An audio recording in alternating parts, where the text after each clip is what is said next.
Hello guys, আজকে চলে গেছিলাম আমি পেয়ারা পাড়তে। তো দেখো, আমি পেয়ারা পাড়তে গিয়ে ডাল শুদ্ধ পেয়ারাটাকে পেড়ে নিয়ে আসলাম। তবে এই বড় পেয়ারাটাকে আমি প্রথমেই ধুয়ে নিলাম।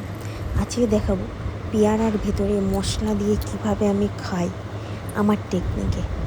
পেয়ারাটার দু সাইডে একটু কেটে নিলাম।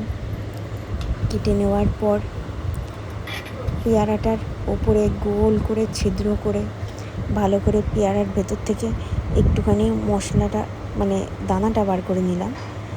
দানা বার করে নিয়ে এর মধ্যে আমি এখন দিয়ে দেবো একটু বিট নুন, লঙ্কার গুঁড়ো। উঠছিল না ছুরিতে, তাই জন্য আমি কী করলাম, পুরোটাই ধরে ঢেলে দিলাম।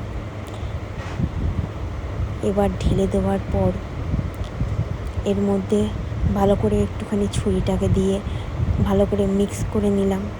মিক্স করে নেওয়ার পর আমি এটাকে একটু লেবু চেপে দিলাম। একটা পাতিলেবু দিয়েছি। স্মেলটা খুবই সুন্দর আসছিল বন্ধুরা। খেতে তো পুরো অ্যান্টিক লাগছিল। তোমরা একবার ট্রাই করে দেখো বাড়িতে, খেতে খুবই সুন্দর লাগে আর পুরো ডেলিশিয়াস সামনে দিয়ে দেখতে লাগছে। তোমাদেরকে আমি দেখাচ্ছি, দাঁড়াও। সামনে দিয়ে দেখতে পুরো কালারফুল লাগছে আর খেতেও সেরকম খুবই টেস্টি। দেখো কি সুন্দর লাগছে। এবার এটাকে আমি দু টুকরো করে নিচ্ছি।